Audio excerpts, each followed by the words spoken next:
one God. 10 completely different bodies. 10 different personalities. 10 different lives he doesn't remember between. A fish. A tortoise. A boar. A half-lion half-man. A dwarf. A rage-filled warrior. A perfect king. A divine lover. An ascetic. And a destroyer who hasn't arrived yet. In modern psychology, when one person contains multiple distinct identities with gaps in memory between them, there's a very specific name for that. And it's in the DSM. The Dashavatara. 10 descents. Each time the universe faces a crisis it cannot survive, Vishnu doesn't send help. He becomes someone else entirely. When the world drowns in a cosmic flood, he becomes Matsya, a fish. Not a god who swims. A fish.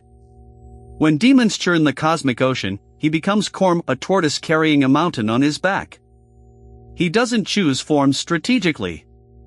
He dissolves his identity completely and reconstructs a new one from scratch. Rama has no memory of being Krishna. Krishna has no memory of being Rama. Each avatar lives, loves, suffers, and dies believing it is the only version of itself that has ever existed. The gaps between identities aren't just large, they're absolute. Dissociative Identity Disorder. The DSM criteria: 2 or more distinct identity states, each with its own pattern of perceiving, relating to, and thinking about the world. Recurrent gaps in recall inconsistent with ordinary forgetting. Disruption in identity involving marked discontinuity in sense of self. Map this onto Vishnu. Does he have distinct identity states? 10 of them, each with completely different personalities, goals, relationships, and even species. Gaps in recall? Rama doesn't remember being a fish. Krishna doesn't remember being a king. The gaps aren't partial. They're total. Disruption in continuity of self? He goes from a tortoise to a lion man to a dwarf to a warrior to a lover. There is no continuous thread of identity between avatars. By every clinical measure, the Dashavatara is the most well-documented case of DID in any mythology on Earth. But here's where the myth breaks the diagnosis. In psychology, DID is caused by severe trauma. The mind fragments to survive something it cannot integrate. Vishnu's fragmentation isn't caused by trauma.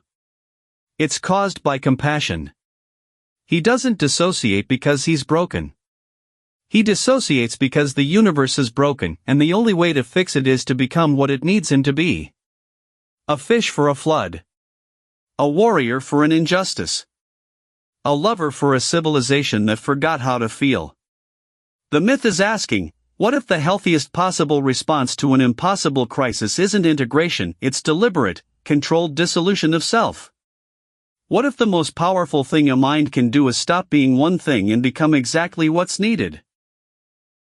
Which version of yourself do people get? And which ones have you forgotten? Think about it. And subscribe. Friday, we explore what Parvati did to get Shiva's attention. It would terrify any modern therapist.